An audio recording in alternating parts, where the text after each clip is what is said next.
Merry Christmas! It's Christmas Day! I'm Randall here in Texas. And I'm Matt here in Michigan. Randall and I are bringing you this video special. I'm sure it's probably a surprise to you since we just released our review of the Santa Claus yesterday on Christmas Eve. But Randall and I put in a little bit of extra work to bring you a video on this Christmas Day. And this is a movie that Randall and I really enjoy, especially during the holiday season. It is 1988's Die Hard. It stars Bruce Willis, Alan Rickman, Bonnie Bedelia, Reginald VelJohnson, and William Atherton. It's directed by John McTiernan, who also directed the 2002 Rollerball, Last Action Hero, The Hunt for Red October, Thomas Crown Affair, Predator, and Die Hard with a Vengeance. Man, what a filmography for a person who only has 12 directorial credits. That is crazy. Die Hard tells the story of NYPD police officer John McClane as he travels out to California to spend Christmas with his estranged wife and kids. He meets her at the Nakatomi Tower, but it has been taken over by a group of terrorists. They're holding his wife and a bunch of other hostages, and John McClane is the only one who can do anything about it. Yippee-ki-yay, mother. It had about a $25 to $35 million budget, but it grossed about $139 to $141 million. These numbers are obviously in flux, but adjusted for inflation on the high side, that's about a $77 million budget and a $310 million box office return. It may be praised now, but when it came out, there was a lot of mixed critical review, although audiences obviously loved it. It has kicked off a successful franchise with 4 sequels and, of course, the never-ending argument of whether or not this is, in fact, a Christmas movie. Matt, what do you think about Die Hard?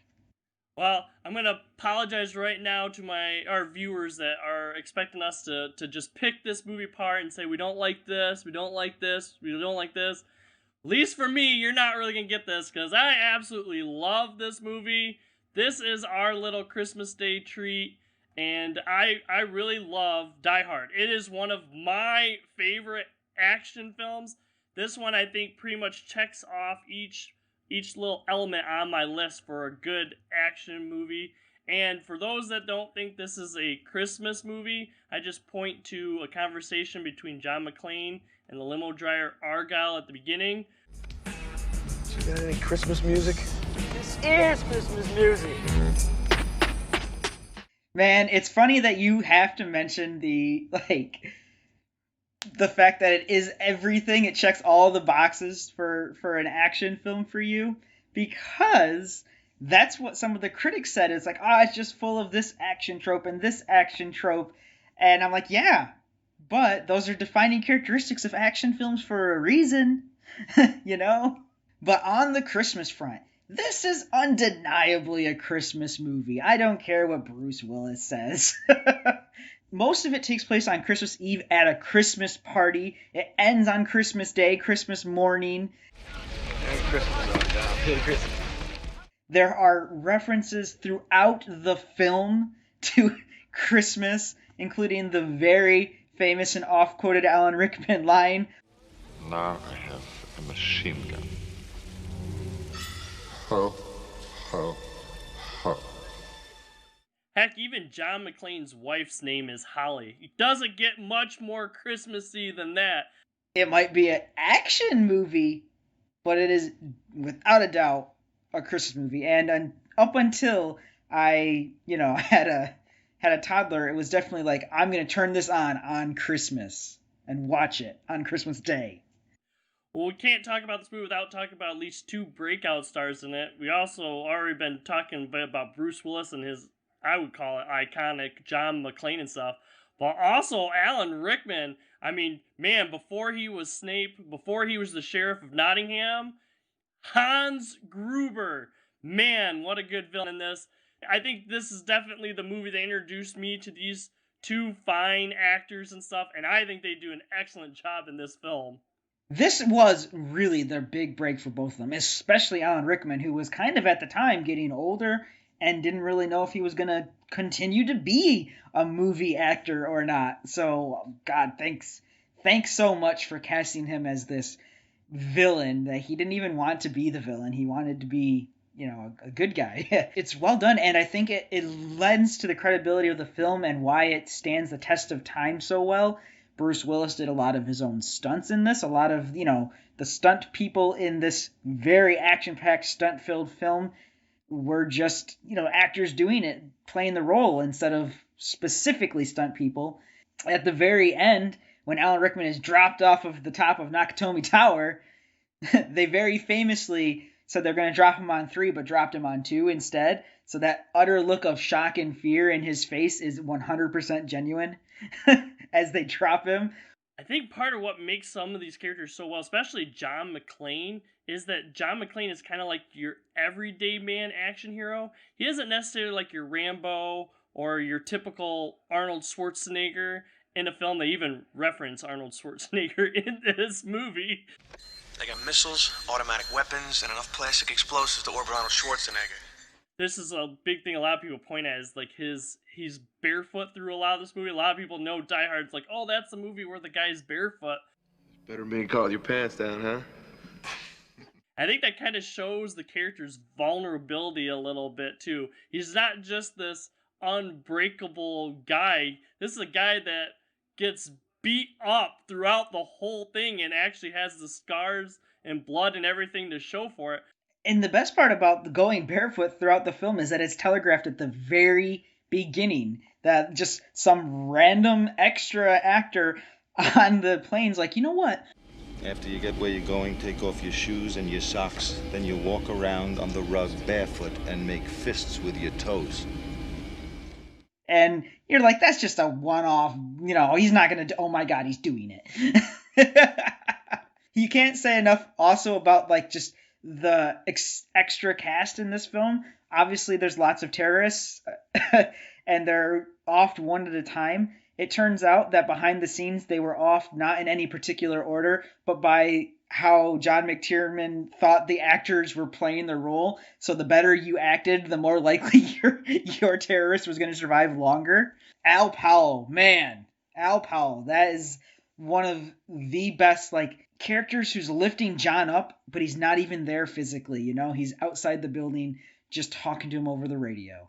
Oh, yeah. Excellent stuff in this. And then, of course, you gotta like some guys that you love to hate kind of thing, and you kind of go with Ellis or whatever.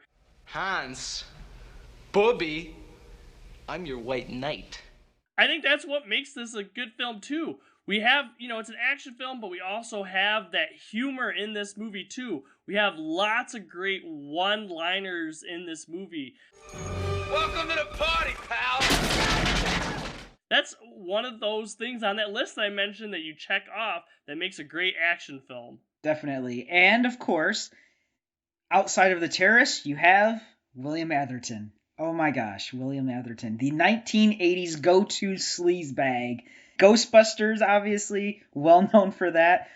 He actually has a starring role in the sequel to this, where his character and Holly McClane are on a plane together circling over the airport, and it's just random happenstance they end up being on the same plane together. And he says, no, there's a restraining order against her. And she's like, well, it's because I punched him. And she punched him at the end of this one for endangering her kids, Man, he plays such a good slime bag. If you had to put my feet to a fire and all right, Matt, you gotta get some criticisms of this movie. Light criticism would maybe be, I'm not 100% agree maybe on how they portray, the journalists or whatever, or the FBI in this. And maybe the runtime might be a little bit longer, but honestly, I don't care. That's what part of this movie, and it's still a good part of this movie. Even this little minor critiques or whatever, I really don't care about. I just enjoy this film. Yeah, for all of the tropes, the FBI and the gung-ho SWAT and everything are the worst done. The Slick Saigon! Hey, Slick! I was in junior high, dickhead. Yeah, those portrayals are stupid, but kind of fun and memorable portrayals, and how they have the same name. Man, I'm Agent Johnson. This is Special Agent Johnson. Oh, how you doing? No relation. This is a pleasant go-to Christmas movie for lots and lots of people, but Matt and I are obviously always interested in what our viewers think of it. Do you guys think it's a Christmas movie? Although I think we put those things to rest, honestly.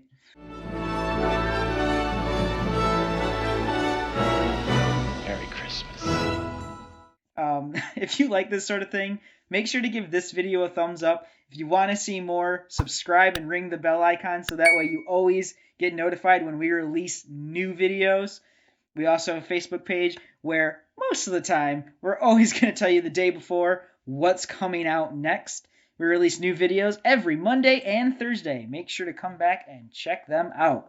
For now, I am Randall here in Texas. I hope everyone has a very Merry Christmas or Happy Holidays or whatever works for you.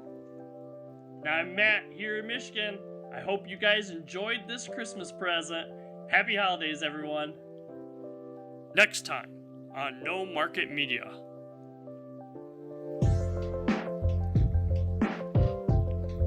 Please consider checking out some of our other videos.